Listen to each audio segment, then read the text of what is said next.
ভালো জোর হলে কি সাত মনে হয় পাখিতে, এই যে পানি চলে আসে আগেই, হ্যাঁ এই কারণে পাট কাটা পড়ে যায় আগেই। অন্য কোনো চাকরি বরাদ্দ করি না হ্যাঁ। এখন। হ্যালো বিয়াস, আসসালামু আলাইকুম। দেখতে পাচ্ছেন যে আমাদের ফরিদপুরে পাট শুকানো হচ্ছে। এটা হচ্ছে ফরিদপুর বোয়ালমারি রূপদিয়া গ্রাম।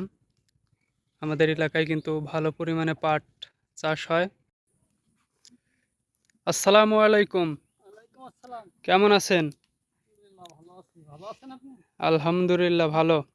তা পাট এইগুলা কি আপনার? জি, এইগুলো আমার। এই পাট কি শুকায় গেছে নাকি? হ্যাঁ, এই পাট শুকায় গেছে।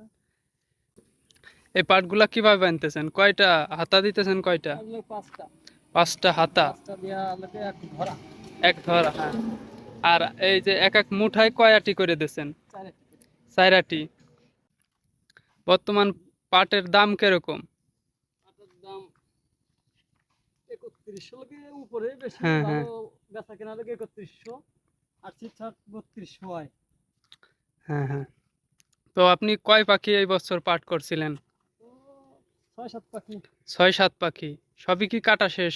সব শেষ, এই লোকে একেবারে শেষের দিকে। হ্যাঁ। তো এই বছর পাট কেমন হয়েছে? এই বছরে তেমন ভালো হয়নি, 6 মণ 7 মণ পাখিতেই হয়েছে।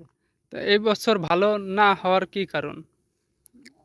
ভালো না কারণ লোকে তোমার পাট কাটা হয়েছে, আপনার আগর কাটা হয়েছে, হ্যাঁ হ্যাঁ তারপর সেচ সেচ দিতে পারেনি তো পাটে, হ্যাঁ হ্যাঁ।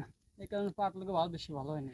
এক একটা শেষে তো এই বছর প্রচুর খরচ। হ্যাঁ হ্যাঁ, 1-1 হাজার টাকা এক এক পাখিতে নেওয়া হয়েছে। তো পাটে যে পরিমাণ দাম, এই যে 3100-3200 টাকা করে যে দাম, এতে কি আপনারা পাট এই দামে বিক্রি করে কি লাভবান?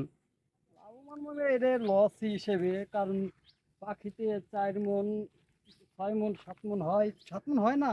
হ্যাঁ হ্যাঁ ভালো জোর হলে কি 7 মণ হয় পাখিতে, যেরকম পাট হলে 7 মণ হয় না। আমি এরকম তো আমরা পাট কাটতে পারি না, হ্যাঁ কারণ পানি চলে আসে আগেই, হ্যাঁ এই কারণে পাট কাটা পড়ে যায় আগেই।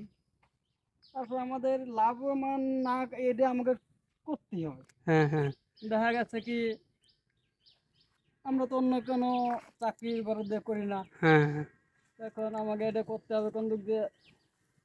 আমরা কৃষিকাজ করি কি, তোমার কৃষির পিঁয়াজ উপর লাগাই, নির্ভরশীল, হ্যাঁ। এটা তো আমাকে পাট করতেই হবে। হ্যাঁ, কৃষিকাজ তো করতেই হবে। আমার লস লাভ ওদিক তাহলে আসলে তো হবে না। কৃষকরা যে পরিমাণ শ্রম দেয় আমাদের জন্য, আসলে আমরা কৃষকদেরকে কখনোই মূল্যায়ন করি না। আর কৃষকরা যে পরিমাণ কষ্ট করে ফসল ফলায় জমিতে, সেই পরিমাণ ন্যায্য মূল্য তারা কিন্তু পায় না।